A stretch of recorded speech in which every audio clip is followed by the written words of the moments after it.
everyone, my name is Jake and welcome back to another video. Told you I'll be doing weekly videos. This video will be about the recent by-election in the UK. Now, usually these by-elections, they're kind of boring. They're only used really to based on how the future general elections will go. But this one is very interesting because this one could very well affect who the next PM of the UK will be. And I will say why. So, let's just start off with some background information. Keir Starmer is the PM of the Labour Party. You can see his polling numbers have significantly declined this because of many reasons, immigration, economy, and he's basically the opposite of what they want on every single issue. And it's not just that, he is the worst communicator I've ever seen of any politician. He is like, it's ridiculous. If you see some of the things he has said, he is pushing for online ID, which is ridiculously unpopular in the UK. Even his own party is going against it. And there was local elections recently, and his party got crushed. The Reform Party is the right-wing party. They're further to the right than Conservatives, and they haven't lost a poll in the last year and a half. Labour Party is not doing very well, I gotta say. So, understandably, a lot of people in the Labour Party insiders are freaking out because their polling numbers are horrible. And so they want to get rid of Keir Starmer. One of these people is Andy Burnham. Now, he hasn't explicitly stated he wants to replace Keir, but, it's kind of understood.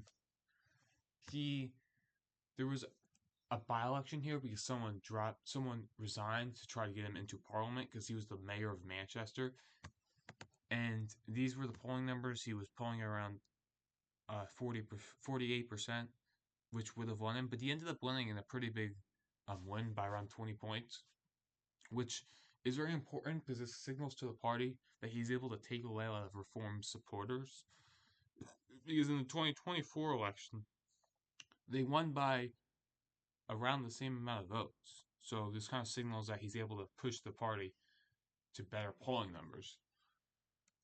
And there has been in normal elections, they have been losing by around 6 points in the polls, but there has been hypothetical polling numbers with him as the leader, and they're showing them around tied with Reform, which really signals to the party that he should be the next leader because he's actually able to lead them, apparently.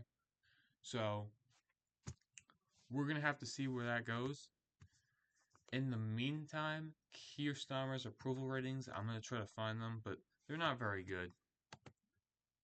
Leadership of polling numbers, you can see it is basically constantly gone down. His approval polling is at -45, as you can see here. His approval rating is 20%, which if it was in the US would not be good, but it's been this way for the last year, so it's not very surprising at this point.